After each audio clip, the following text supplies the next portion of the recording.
L'équipe, juste pour information, sachez que désormais, vous pouvez retrouver tous mes contenus sur YouTube, bien sûr, mais aussi dès le lendemain sur Spotify. Salut l'équipe, j'espère que vous allez bien. Ça y est, on est en juin, on est en pleine finale NBA et la draft approche à grands pas. On est donc dans la dernière ligne droite pour faire des Airball Project, et vous pensez bien que j'allais pas louper ça. Alors après avoir déjà décortiqué des profils comme Cooper Flagg, Maxime Reynaud, Nolan Traoré et plus récemment Dylan Harper et Ace Bailey, j'ai lancé un nouveau sondage sur Insta pour savoir quel joueur vous vouliez qu'on étudie en profondeur cette fois-ci. Et là, vous avez pris Noah Essengue, c'est lui qui a dépassé la concurrence. Comme toujours pour les vidéos du week-end, c'est vous qui décidez parmi les sujets que je propose. Alors si vous voulez avoir votre mot à dire, vous le savez, c'est sur Instagram que tout se passe. En exclusivité, ouais, alors venez rejoindre le mouvement si ce n'est pas encore fait, c'est là-bas que tout se joue. En tout cas aujourd'hui, c'est bien Noah Essengue qui va passer sous mon crible. On va passer en revue son parcours, son profil, mais surtout ses forces, ses faiblesses, son potentiel et ses chances de percer en NBA. On verra aussi quelle franchise pourrait le mieux l'accueillir et on se projettera quelques années dans le futur pour savoir quel joueur il peut devenir. Est-il en route pour devenir l'une des futures stars françaises en NBA? Installez-vous bien, on va voir ça ensemble tout de suite dans cette vidéo.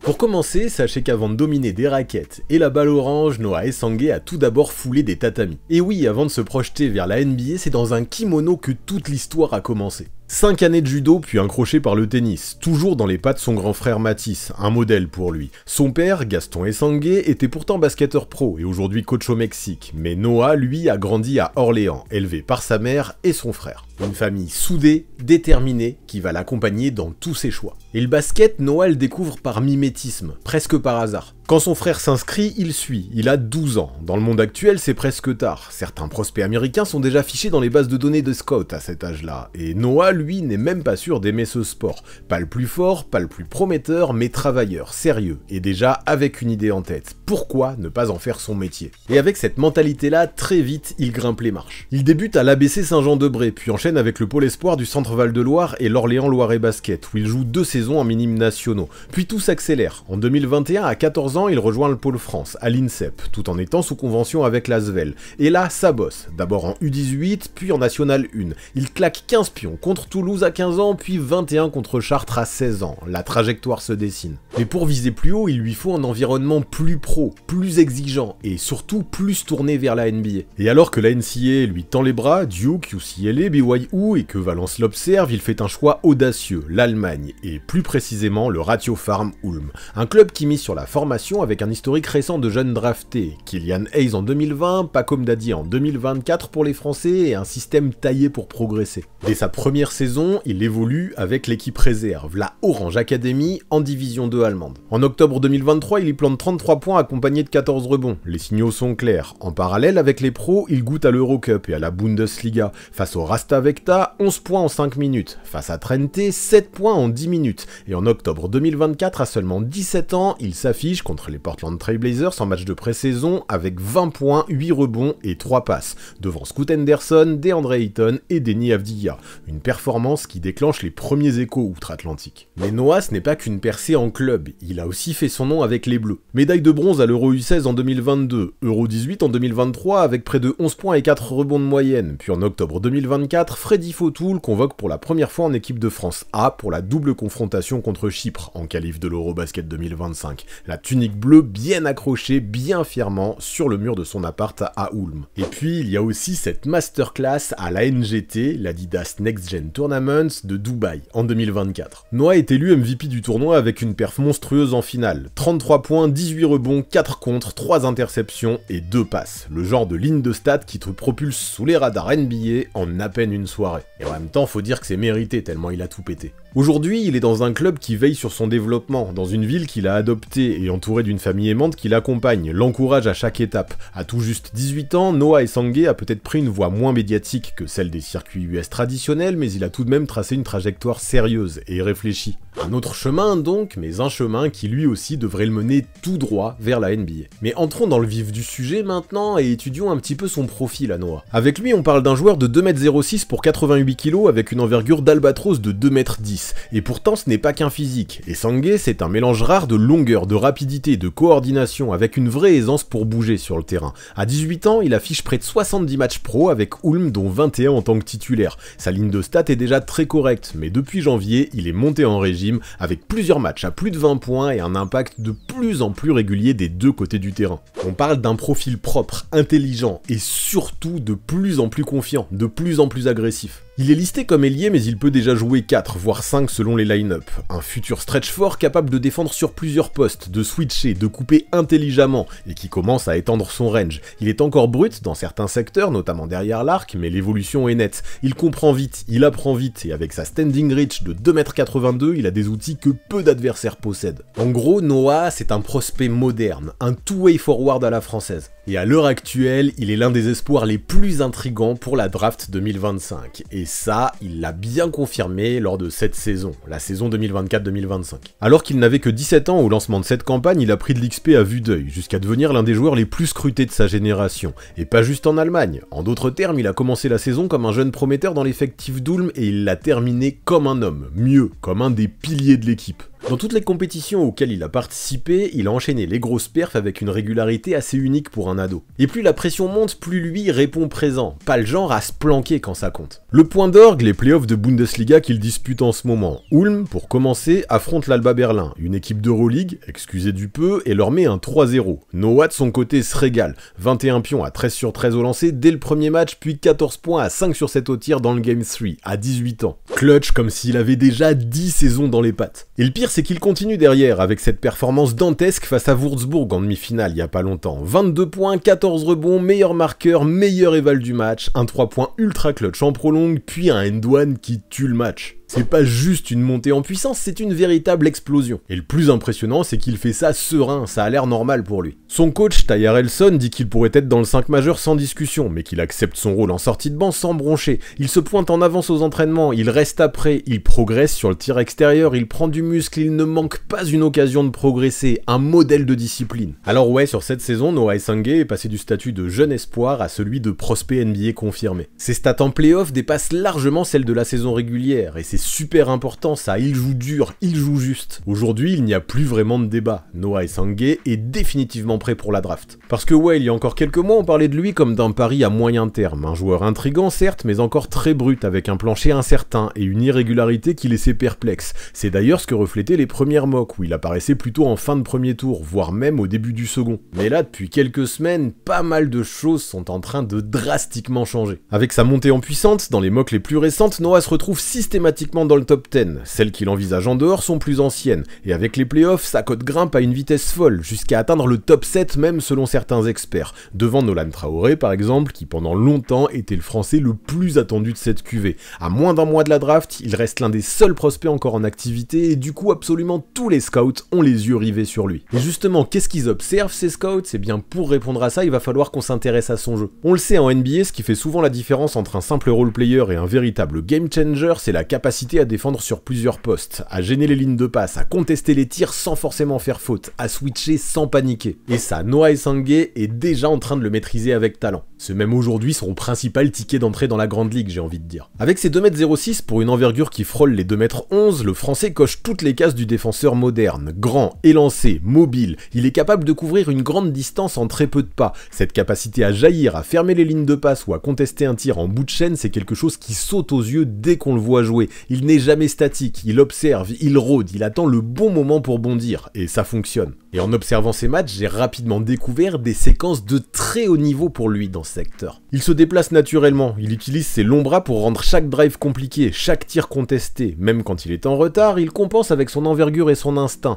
Il rend les tirs plus difficiles pour ses adversaires. Il conteste sans s'effacer, il contre, et derrière, il est capable de sécuriser le rebond. Sa polyvalence défensive, sa capacité à switcher partout, vous l'avez compris, c'est sa grosse force. Cette saison, il a défendu sur des extérieurs, des ailiers, des postes 4. Il n'est pas encore totalement à l'aise sur les intérieurs costauds, mais sa base physique est là, il peut prendre du muscle. Avec du développement, on peut très bien l'imaginer tenir sur du 1 à 4 sans réel problème, même dans la grande ligue. Et ce profil-là en NBA, c'est précieux, c'est même recherché, parce qu'un joueur capable d'être plug and play sur n'importe quel système défensif, en switch tout-terrain ou en zone active, c'est un luxe. Et puis au-delà du physique et des outils, il a les instincts également, et ça c'est essentiel. Il ne saute pas dans le vide, il ne mord pas sur chaque feinte, il lit, il anticipe, il coupe les lignes de passe, il lève ses bras au bon moment, il casse le rythme de ses adversaires, et rien que par sa défense, il peut faire changer le cours d'un match. Très vite en NBA, sa présence sur le parquet devrait permettre à sa team de verrouiller pas mal de choses. Par contre, malgré ses qualités remarquables de ce côté-là du terrain, attention tout de même à ses petites pertes de focus, de concentration. Par moments, il perd son vis-à-vis des yeux, il flotte un peu trop, et un bon backdoor ou une rotation un peu mal sentie peuvent le mettre dans le vent. Je l'ai vu se faire dépasser parfois, notamment off-ball ou sur des close-outs trop agressifs. Puis sur d'autres séquences, il est juste mal positionné, ce qui permet à son adversaire de se créer de l'espace. Sa longueur et ses instincts ne pourront pas, à mon avis, tout compenser au niveau supérieur. À lui, et ça viendra avec l'âge, je pense, de prendre de l'expérience et de la rigueur pour éviter de trop commettre ce genre d'erreurs qui en NBA peuvent se payer cash. Ceci dit, pour aller plus loin, ce qui peut compenser, au moins partiellement, c'est son moteur. Noah ne triche jamais. Même quand son placement est approximatif, même quand il est en retard, il revient, il gratte, il s'accroche, et de l'autre côté du terrain, c'est pareil, il se bat sur chaque rebond offensif et peut transformer une action bancale en seconde chance, et ça en NBA ça se valorise. Néanmoins, ce qui pourrait lui permettre de passer un vrai step, ce serait de gagner un petit peu en épaisseur, en puissance, en force. En défense, sa longueur lui permet de cacher un petit peu son physique frêle, mais en attaque c'est parfois plus problématique. Il peut avoir tendance à fuir le contact, à s'éloigner du panier, ou à chercher des solutions alternatives quand il aurait le mismatch à exploiter, pas par manque de QI basket, au contraire, il lit bien le jeu, mais plutôt par manque de coffre. Face à des monstres NBA, il devra clairement passer un cap physique, sous peine de devenir du petit bois pour eux. Il le sait, il bosse, mais aujourd'hui, ça reste un vrai point d'interrogation. Mais qui dit manque de puissance ne dit pas forcément manque de qualité athlétique, bien au contraire. Le gars décolle, il a ce combo rare entre détente verticale, envergure et vivacité qui lui permet de jouer au-dessus du cercle presque sans effort. C'est le genre de joueur qui transforme une passe anodine en highlight. Il traîne souvent dans le dunker spot, toujours prêt à punir un oubli défensif, et même s'il manque parfois sa première tentative, il a cette faculté à rebondir comme un ressort pour scorer sur un second effort. Verticalement, je n'ai aucun doute là-dessus, et en plus de ça, avec sa longueur qui lui permet d'aller encore plus haut, il est NBA ready. Surtout qu'en transition, c'est une vraie flèche. Avec ses grands segments, il parcourt le terrain avec la légèreté d'un ailier et la détermination d'un intérieur affamé. C'est simple, dès qu'il y a une opportunité de jeu rapide, il l'attrape à pleine main. Il se projette, il fonce et il termine. C'est la même chose sur ses drives. Dès qu'il prend l'avantage, il accède au cercle avec facilité et profite de l'opportunité soit pour conclure, soit pour provoquer des fautes. C'est fort. S'il ajoute un petit peu de muscle, on pourrait vite avoir affaire à un expert dans la finition près du cercle. Mais pour l'instant, soyons francs, sur demi-terrain, il a encore pas mal de progrès à faire, notamment dans la création. Dès qu'il s'agit de construire quelque chose en partant du dribble, ses limites sont plus nombreuses. Il a ce feeling à la passe, c'est vrai, et ça c'est dû à ses bonnes lectures. On l'a vu balancer des ballons malins dans le short roll, ou réaliser quelques très belles passes pour les cutters ou pour les shooters. Et puis même quand il sent qu'il va être limité dans son jeu au poste, il est capable de ressortir, c'est bien. Mais ça pour le moment, ce ne sont surtout que des éclairs, des moments isolés. Il ne touche pas encore assez le ballon pour exploiter pleinement ce potentiel. Par contre, pour moi, le plus gros souci, c'est que pour le moment, en tout cas, il a encore un petit peu de mal à être une vraie menace balle en main. Autant quand il prend l'avantage, il arrive à conclure sur ses drives, mais le souci c'est qu'il a du mal à le prendre cet avantage sur son dribble ou sur son premier pas. Noah peut avoir tendance à aller tout droit, à forcer ses pénétrations, à perdre la balle, voire à se faire siffler des charges. Il se précipite, il prend mal les espaces, il panique parfois même quand la défense recule, comme s'il n'avait pas confiance en ses appuis. On sent qu'il a encore du mal à gérer son corps en mouvement ou à changer de rythme pour faire la différence avec son vis-à-vis. Et ce manque de confort dans la création se remarque aussi sur son tir. Le pull-up presque inexistant, trop peu de séparation, trop peu d'aisance pour s'élever proprement. Il s'en remet alors à des fade-away ou des turnarounds improbables, souvent en déséquilibre, qui sortent parfois de nulle part, mais qui restent des tirs très compliqués. Sans progression claire dans la création, il risque d'être cantonné à un rôle périphérique. Et là, je n'ai pas envie d'être trop sévère vu qu'il est encore très jeune et qu'il a tout plein de potentiel, mais pour le moment, ce qu'il montre balle en main est encore très brut. Heureusement, il arrive à peser en attaque autrement, et notamment dans sa compréhension du jeu sans ballon. Là où d'autres jeunes cherchent encore leur place une fois le cuir lâché, lui sait instinctivement où se situer, comment se faire oublier, et surtout quand surgir. Il lit bien les défenses, identifie les espaces et n'hésite jamais à attaquer le bon angle au bon moment. Un vrai cutter opportuniste qui transforme les erreurs des défenses adverses en panier facile. En parallèle, il excelle aussi en short roll, pas seulement pour finir, mais pour se rendre disponible très vite après avoir posé un écran. Il comprend comment se libérer et surtout comment offrir une solution simple et directe à son porteur de balle. C'est très intéressant. Et puis c'est une qualité aussi de ne pas toujours chercher à en faire trop et de réussir à composer avec ses forces et ses faiblesses. Noah ne va jamais monopoliser la balle, forcer des tirs improbables ou sortir de sa zone de confort. Non, il joue simple, il joue juste, il fait ce qu'il sait faire et c'est pour ça qu'il peut déjà apporter dans un rôle complémentaire. En NBA, dans un profil structuré, avec de gros créateurs autour de lui, ce profil peut directement devenir une vraie valeur ajoutée. Il n'a peut-être pas encore le bagage technique pour créer par lui-même, mais en attendant, il sait au moins comment profiter du danger que créent les autres. Et ça, pour aller encore un petit peu plus loin dans l'analyse, il le ferait beaucoup mieux s'il pouvait posséder un shoot fiable. Le truc c'est que Noah Aïssagué, c'est ce type de joueur auquel t'as envie de croire quand tu vois la mécanique. Elle est fluide, il y a un geste propre, pas de cassure visuelle, une bonne trajectoire. Le problème c'est que jusque-là, les pourcentages ne suivent pas. Le tir c'est clairement la pièce manquante pour faire passer Noah du role player utile à celui de vrai stretch big moderne. Il en a le profil, mais pour le moment, ça reste une menace hypothétique. Et de manière plus globale, ce qui peut un petit peu inquiéter avec Aïssagué, c'est qu'en attaque, il sait faire plein de petites choses, mais il ne possède pas encore de vraies spécialités. Il a le physique, il a l'énergie, il peut couper, courir, prendre des rebonds, mais quand il faut poser une vraie empreinte offensive, il peut disparaître un peu. Pas de vrai jeu au poste, pas de tir fiable, pas assez de création. Et à haut niveau, surtout en NBA, manquer d'impact en tant que ball handler peut vite te faire tomber aux oubliettes. Du coup, aujourd'hui, si l'on fait le bilan, Noah possède un profil qui peut diviser. Il a ce mélange rare de taille, de mobilité, de fluidité, mais aussi d'incertitude. À 2,06 m, il court comme un arrière, saute comme un ailier et défend avec beaucoup d'instinct. Il peut switcher sur les écrans, monter au contre, finir fort en transition, provoquer des fautes, et quand il joue simple, il pèse. Sur le papier, il a tout pour plaire à une franchise qui aime les paris à fort potentiel, mais le problème c'est qu'il reste encore très raw. C'est là que les doutes peuvent surgir quant à son rôle dans une attaque NBA. Peut-il exister sans ballon si ses rebonds offensifs ne suivent pas? Peut-il au moins être adroit s'il ne peut pas créer? Pour l'instant, son meilleur profil reste celui d'un energizer en sortie de banc, capable d'apporter du hustle, de l'impact défensif et quelques points faciles, mais pour espérer mieux, il va falloir un peu de temps et du travail. C'est pour toutes ces raisons que malgré son explosion en Allemagne cette saison, il reste encore un pari. En gros, il y a plein de promesses avec lui qui sont super folles, mais aussi quelques points d'interrogation qui peuvent inquiéter. En fait, quand je regarde Noah Aïssagué, j'ai parfois l'impression de revoir des bouts de Jaden McDaniels en termes de profil. Un gabarit longiligne, très mobile pour sa taille, une capacité à switcher sur plusieurs postes, une grosse activité sans le ballon, du timing dans les coupes et une vraie envie de défendre. Offensivement, les deux ont des limites, mais aujourd'hui, McDaniels a développé un shoot un peu plus fiable. Du coup, pour aller un petit peu plus loin dans la comparaison, je dois le dire, je retrouve aussi un petit peu du Jonathan Isaac chez le français. Isaac, dès ses débuts, imposait une vraie discipline dans ses rotations, une présence intimidante sans trop en faire. Aïssagué, ce n'est pas encore ce niveau défensif, il est plus naïf, moins long, mais il partage cette capacité à impacter un match sans toucher beaucoup de ballons.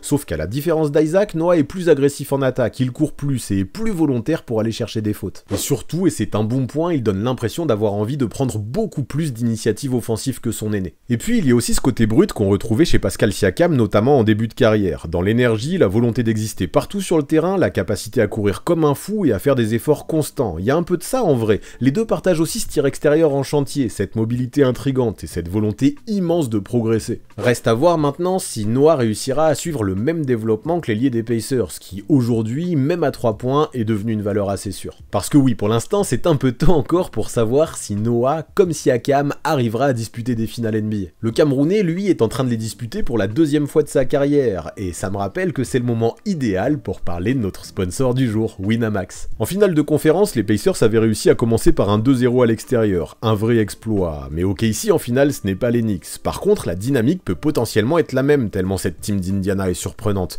Puis la cote est tellement haute pour une victoire des Pacers que ça peut être super intéressant de parier sur eux et de tenter un coup. Mais alors pourquoi j'insiste sur Indiana alors que justement ils ne sont pas favoris? Eh bien parce qu'avant de parier sur eux, tu vas passer par mon lien en description. En plus de soutenir la chaîne, ça t'activera une offre béton. Si ton premier pari est perdant, Winamax te rembourse cash jusqu'à 100 €. Autrement dit, tu peux miser 100 balles sur les Pacers pour tenter un braquage absolu, et si ça marche, c'est jackpot. Et si ça foire, pas de soucis. Utilise mon lien, je te le répète, c'est important, et là tu pourras pourras retirer et récupérer tes 100 € sous 72 heures. À côté de ça, si tu rentres le code le6ème homme au moment de ton premier dépôt, tu recevras 10 € supplémentaires en free bet directement dans ta poche pour faire un autre pari derrière et sans prendre de risque encore une fois. Les deux offres étant cumulables, ça t'en fait des bonus en passant par la description de cette vidéo. Par contre, gros rappel, je rigole pas, si les paris sont strictement interdits aux mineurs, ce n'est pas pour rien, c'est qu'il faut les pratiquer avec beaucoup de raison. Ne mise jamais plus que ce que tu peux perdre et pas une seconde n'imagine que ça peut remplacer ton taf, ça n'arrivera jamais.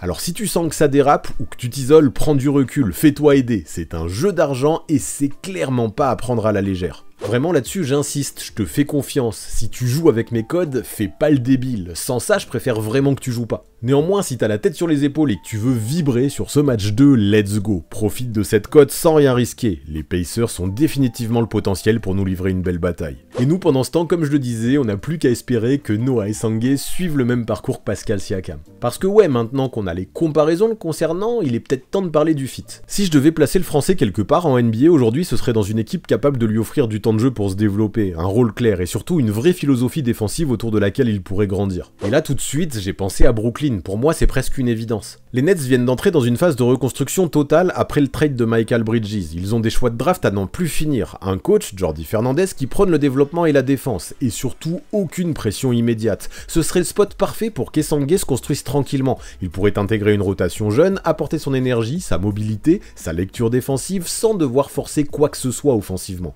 Les Nets c'est un projet à long terme et lui aussi, avec son potentiel, c'est un joueur qui se concentre sur le long terme. Et ensuite, si c'est pas Brooklyn, j'aime bien Toronto, parce que si t'as un profil long, polyvalent, un peu brut, mais intelligent, t'auras forcément ta chance dans le Canada. Les Raptors ont bâti leur ADN sur ce genre de joueurs, Scottie Barnes, R.J. Barrett, OG Anunoby à l'époque, et même Pascal Siakam, c'est dans leur culture. Et ce que j'aime bien, c'est qu'à Toronto, il y a de la place dans la raquette pour Noah, et Esangue collerait parfaitement avec la défense switchable de Radjakovic, son tempo élevé en transition, et son obsession du développement individuel. Avec les Raptors, je pense qu'il aurait les bonnes conditions pour développer ses outils techniques, mais aussi le cadre idéal pour prendre confiance. Et puis, il y a les Blazers de Chauncey Billups, moins structurés, plus brouillons peut-être, mais justement, ça peut être une aubaine. Portland a Scoot Henderson, Shaedon Sharpe, de l'énergie, de la jeunesse, mais encore trop peu de stabilité défensive derrière Toumani Camara. Noah pourrait vite avoir des minutes dans la raquette et devenir un vrai point d'ancrage derrière les arrières. Son profil complémentaire et sa capacité à couvrir beaucoup de terrain pourraient être précieux dans ce genre de team en reconstruction. Pour moi, de toute façon, plus que de parler de fit pour Noah, il faut parler de contexte, de conditions de développement. Et à mes yeux, parmi les teams pressentis pour le drafté, Brooklyn, Toronto et Portland semblent pouvoir lui offrir les meilleurs environnements. En tout cas, ce qui est sûr, c'est qu'encore aujourd'hui, il reste un pari, et c'est pour ça que c'est très difficile déjà de prévoir son avenir dans 5 ans. Le potentiel, on le sait, c'est assez incertain. Voilà pourquoi, comme à mon habitude, je vais prendre ma boule de cristal et essayer de vous présenter 3 scénarios bien distincts. Dans un scénario idéal, Noah devient l'une des révélations défensives de sa génération.